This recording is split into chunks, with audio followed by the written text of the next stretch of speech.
म्हातारपण दूर ठेवून व्हा दीर्घायुषी. पायापासून वरच्या दिशेने सुरू होते वृद्धत्व. कसे ते पहा आणि कसे टाळायचे तेही जाणून घ्या. पाय सक्रिय आणि मजबूत ठेवा. आपण जसे वर्ष घालवतो तसे रोज म्हातारा होत असतो. पाय नेहमी सक्रिय आणि मजबूत असले पाहिजे. जसं जसं सतत म्हातारे होत असतो, वृद्ध होत असतो, तसं तसे केस राखाडी होण्याची, त्वचा निस्तेज होण्याची, चेहऱ्यावर सुरकुत्या पडायला सुरुवात होत असते. दीर्घायुष्य, प्रदीर्घ, तंदुरुस्त यासाठी मंडळी पायांचे मजबूत स्नायू सर्वात महत्त्वाचे आणि आवश्यक आहेत. कृपया दररोज चालत जा. जर फक्त 2 आठवडे पाय हलवले नाही तर पायाची खरी ताकद 10 वर्षांनी कमी होईल. यासाठी फक्त चाला. डेन्मार्कमधील कोपनहेगन विद्यापीठाच्या एका अभ्यासात असं आढळून आलं आहे की वृद्ध तरुण 2 आठवड्यांच्या निष्क्रियता दरम्यान पायांच्या स्नायूंची ताकद 1/3 कमकुवत होऊ शकते, जे 20-30 वर्षांच्या वृद्धत्वाच्या समतुल्य आहे. म्हणून फक्त चाला.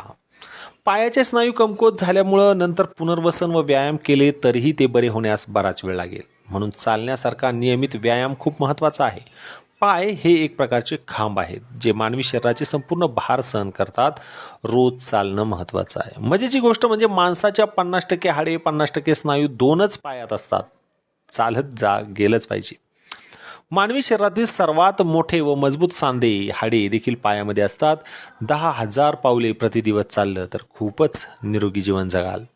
मजबूत हाडे, मजबूत स्नायू, लवचिक सांधे लोह त्रिकोण बनवतात, जो सर्वात महत्त्वाचा भार वाहतो म्हणजे आपलं मानवी शरीर.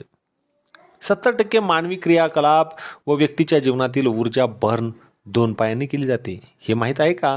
जेव्हा एखादी व्यक्ती तरुण असते तेव्हा तिच्या मांडीत 80 किलो वजनाची छोटी गाडी उचलण्या इतकी ताकद असते. पाय हे शरीराच्या हालचालीचे केंद्र आहे. दोन्ही पायांना मिळून मानवी शरीराच्या 50% नसा, 50% रक्तवाहिन्या आणि 50% रक्त त्यामधून वाहत असते. हे शरीराला जोडणारं सर्वात मोठं रक्ताभिसरण नेटवर्क आहे. म्हणून रोज चाला. फक्त जेव्हा पाय निरोगी असतात तेव्हाच रक्ताचा प्रवाह सुरळीत होतो. त्यामुळे ज्यांच्या पायाचे स्नायू मजबूत असतात त्यांचे हृदय नक्कीच मजबूत असते. कृपया चालत राहा. वृद्धत्व पायापासून वरच्या दिशेनं सुरू होते. एखादी व्यक्ती मोठी होते. मेंदू, पाय यांच्यात सूचनांच्या प्रसारणाची अचूकता व गती कमी होते. ती व्यक्ती तरुण असताना कमी होते जर तुम्ही चालला नाहीत तर. याशिवाय हाडांमधील कॅल्शियम कालांतराने नष्ट होते, ज्यामुळे वृद्धांना हाडे फ्रॅक्चर होण्याची अधिक शक्यता असते. वृद्धांमध्ये हाडांचे फ्रॅक्चर सहजपणे आणि गुंतागुंत निर्माण करू शकतात, विशेषतः मेंदूच्या थ्रोम्बोसिससारखे घातक रोग. हे माहीत आहे का? साधारणपणे 15% वृद्ध रुग्ण मांडीचे हाड फ्रॅक्चर झाल्यानं 1 वर्षाच्या आत मरतात. म्हणून रोज न चुकता चाला. पायांचा व्यायाम वयाच्या 60 वर्षानंतरही करता येतो, पण ती वेळ येऊ देऊच नका. पाय कालांतराने हळूहळू म्हातारे होत असले तरी पायांचा व्यायाम करणे हे आयुष्यभराचे काम आहे. 10,000 पावले आपण रोज चाललं पाहिजे. केवळ नियमितपणे पाय बळकट केल्यानं पुढील वृद्धत्व टाळता येते, कमी करता येते. 365 दिवस चाला. पायांना पुरेसा व्यायाम मिळावा, पायाचे स्नायू निरोगी राहतील याची खात्री करण्यासाठी कृपया रोज किमान 30 ते 40 मिनिटे चाला. हे केल्यानं तुमचे म्हातारपण दूर राहील आणि तुम्ही निरोगी दीर्घायुष्य राहाल.